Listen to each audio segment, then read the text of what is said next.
ازيكم عاملين ايه؟ تعالوا النهارده هكلمكم عن منتج لازم يكون موجود في كل البيوت. ليه استخدامات كتيرة هنشوفها مع بعض. المفروض المنتج ده لو هتجيبوه اونلاين هتجيبوه ب50 جنيه، لكن لو نزلتوا رمسيس او العتبة هتلاقوه ب15 جنيه. انا طبعا عشان هو حلو وعجبني فطبعا جبت واحد تاني. تعالوا بقى اوريكم الاستخدامات بتاعته. هو مرسوم عليه من ورا ان انا اقدر ان انا استخدمه للناس اللي بتلزق استيكر على الازاز، اقدر اشيل الاستيكر بيه. او انتوا عارفين دلوقتي بيبقى فيه ان انت تقدري تلزقي ستيكر على الرخامه برضو تقدري تشيليه بيه. او مثلا اي حاجه موجوده على الارض عايزه تكحتيها من غير ما تاثر على الرخام بتاعك او الازاز، فتقدري تستخدمي الاداه ديت. تعالوا بقى مع بعض. هو المفروض ان هو بيجي معاه زي سكينه تانية او كتر تاني زياده يعني. بس هو انا ما جبتوش، بس مفيش مشكله مقارنه طبعا بسعره، فكان عادي بالنسبه لي.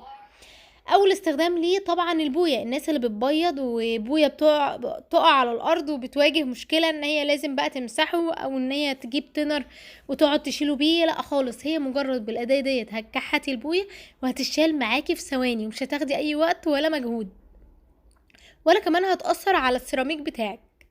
تاني حاجة، لو مثلا عندك اطفال وبيلزقوا ستيكر زي ما انت شايفه كده على الحيطان او على الارض وبتسيب علامه ولما بتيجي تشيليها بتسيب الورقه بتاعتها من تحت، تقدري ان انت برضو تكحتيها من غير ما تاذي البلاط بتاعك.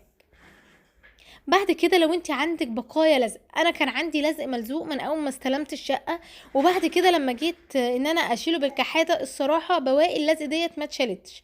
اضطريت ان انا اجيب ميه سخنه وفيها شويه بريل، وقعدت ادعكها بالليفه كده شويه، ما خدتش مني اي وقت. اي لزق بيحتاج ميه سخنه وشويه بريل كده ويتشال معاكي بكل سهوله.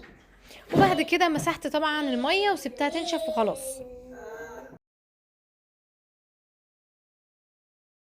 ودي اخر فكرة معانا، التلاجة. تقدري تشيلي اي حاجة ملزوقة من الستيكر برضو على التلاجة، بس ملحوظة ان التلاجة حاولوا تعملوها بالراحة خالص، لان هي بيبقى فيها زي كده قشرة خارجية من البلاستيك ممكن تتجرح معاكم بسهولة والبلاستيك يتقطع.